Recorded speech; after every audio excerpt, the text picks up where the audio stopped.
This is Steve Robbins. Welcome to the Get It Done Guys quick and dirty tips to work less and do more. In your quest to become a superhero, there are a lot of skills you need to develop, like leaping tall buildings or negotiating with international kidnappers. Leaping tall buildings takes really good quads, and Get Fit guy Ben Greenfield can help with that. But when it comes to hostage negotiations, there's no one better than Chris Voss, the FBI's top international kidnapping negotiator. After ordering his book, Never Split the Difference, I donned my superhero outfit and asked Chris to teach me superhero negotiating skills. You can hear the whole interview at getitdoneguy.com/no. I was taught getting to yes, but Chris set me straight. His secret to great negotiating is getting to no. Yes is fake. What about yes? I cried. Don't we want them to say yes? Eventually, said Chris. You want to end at yes, but you go through no on your way to that yes. A yes too soon in a negotiation can't be trusted because yes doesn't always mean yes. Some people say yes to be nice. They're just too meek to stand up for themselves. Or they're a dastardly villain, being nice to keep you distracted while their henchmen infiltrate your secret fortress of superness. I was in the market for a supermobile. The first used car lot I visited had the perfect car. The sales being said, "It'll be $5,000. I countered craftily. How about $1,000? I'm a new superhero, and I need the car to do superhero stuff. He said yes, and I jumped for joy. I wasn't jumping an hour later, however, after the sales being pointed out that a true superhero needs vertical takeoff and landing gear, adamantium hubcaps, flamethrowers, and a financing plan, which all added up to $5,000, and I'm willing to bet that he knew it going in. His yes was just a super villainous ruse. Trying for yes can freak people out. Besides, pushing too hard for yes makes enemies. The telephone rings. "Hi," says a cheerful voice. "Do you ever drink water?" Really? Water? They're asking because they obviously want us to say yes, and then they'll lead us into a request for money or a sales pitch. We resent them for forcing the yes, and at the first possible opportunity, we find a way to disengage. Don't be that telemarketer. You want to be a superhero who rescues troubled negotiations from the bottom of the well of disagreement, not a sleazy two-rate villain who tries too hard for yes and pushes the negotiations into the well in the first place. Okay, so the metaphor needs work, but I'm training to be a superhero, not a metaphor-telling guy. No is for reals. Instead of yes, go for no. Yes might not mean yes, but no does mean no.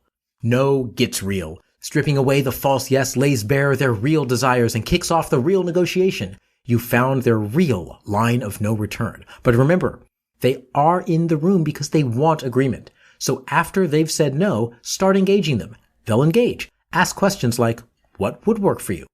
After they've said no, the doorway is open for exploration. And that's because no means safety. No means no. We learn to say no when we're 2 years old. We say no to assert our independence. No protects our boundaries, our territory, our fortress of superness. When we say no, we feel safe. And when they get the chance to say no, so do they. This is why getting them to say no enables exploration. They've said no. They've protected their boundaries. They feel safe. Indeed, they are safe. So they can relax, open up, and communicate. Use framing to elicit no. Get them to say no by asking questions that let them answer no. One way is by framing questions the right way. Think of a question that you know how your nemesis will answer. Then ask it so that they have to answer no. If you know they want to be paid in cash, you can ask a question that confirms it. You could ask, "Do you want to be paid in cash?" Ask that and they'll answer yes. But you could also ask, "Is it a problem to be paid in cash?" To that, they'll answer no. That's a low stakes no. It borders on the logistical.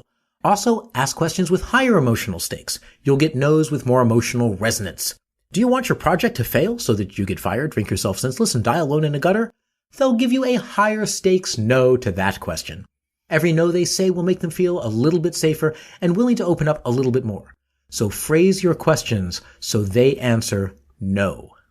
Ask about their feelings to get no. If you don't have a question that they'll answer no to, ask about their feelings. But you know what? Get it wrong. Ask them a question that deliberately misinterprets their feelings. You know your archenemy Chaos McBoom Boom hates negotiating. So you say, "You seem like you're enjoying these negotiations." Chaos says, "No, I'm not." And McBoom, you have your no. Now if Chaos is smiling and cheerful, you can say, "You seem upset and troubled." Chaos smiles and says, no, not really. You have your no. And now that Chaos feels safe, you can ask, really? There's nothing going wrong? Chaos says, no, again. And then you say, that sounds fascinating. Tell me about it. Re-engage your colleagues using no. No has other uses than just negotiation. Powerful no questions suggest that you're ready to walk away, so you can force someone's hand. If a colleague hasn't responded in a while, you can re-engage them with a simple email. Just send along Chris Voss's one-liner, have you given up on this project? People will answer by saying something like, no, I've just been too busy. And then they'll re-engage. Of course, if they do say yes, they have given up. You need to know that, and you can talk to them about why. When you hear no, don't take it as an anti-yes. It might mean, wait until I decide, or I'm not comfortable with that. Accept that. Help your negotiating counterparty say no early and often. And when you hear that no, think of it as time for the negotiation to begin. They'll feel safer and you know where their limits are. Now use the safer space to open a conversation and find creative ways to bring the negotiation to a successful conclusion. Do you have superb, amazing superhero level powers of negotiations? If not, listen to the full interview with Chris Voss at getitdoneguy.com/no. And remember, you don't want to miss the chance to read his book, Never Split the Difference. This is Steve Robbins. Follow Get It Done Guy on Twitter and Facebook. I run programs to help people live extraordinary careers. If you want to know more, visit steverobbins.com. That's SteverRobbins.com. Work less, do more, and have a great life.